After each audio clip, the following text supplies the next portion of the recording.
রমজানের শেষ দশকে ইবাদতে মগ্ন এতেকাফকারীদের সঙ্গে ঈদের আনন্দ ভাগাভাগি করতে কচুয়ায় ব্যতিক্রমী উদ্যোগ নিয়েছেন জগন্নাথ বিশ্ববিদ্যালয় ছাত্রদলের যুগ্ম আহ্বায়ক শাহ ইমরান খান।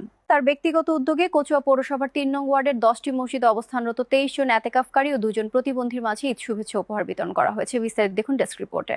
বিত্র মাহে রমজানের শেষ দশকে ইবাদতে মগ্ন এতেকাফকারীদের সঙ্গে ঈদের আনন্দ ভাগাভাগি করতে কচুয়ায় ব্যতিক্রমী উদ্যোগ নিয়েছেন জগন্নাথ বিশ্ববিদ্যালয় ছাত্রদলের যুগ্ম আহ্বায়ক শাহ ইমরান খান।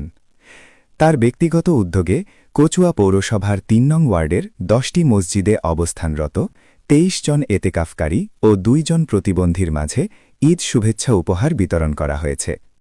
এতেকাফকারীদের সম্মান জানানো এবং ঈদের আনন্দ তাদের মাঝে পৌঁছে দেওয়ার লক্ষ্যেই এ উদ্যোগ গ্রহণ করা হয়। উপহার সামগ্রী বিতরণের সময় স্থানীয় মুসল্লি ও এলাকাবাসী এ মানবিক উদ্যোগের ভূয়সী প্রশংসা করেন।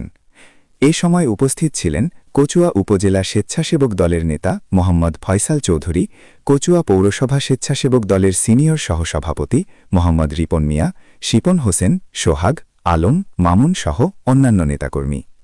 এ বিষয়ে শাহ ইমরান খান বলেন, ধর্মীয় ও সামাজিক দায়বদ্ধতা থেকেই আমি সবসময় সাধারণ মানুষের পাশে থাকার চেষ্টা করি। ভবিষ্যতেও এ ধরনের কার্যক্রম অব্যাহত থাকবে।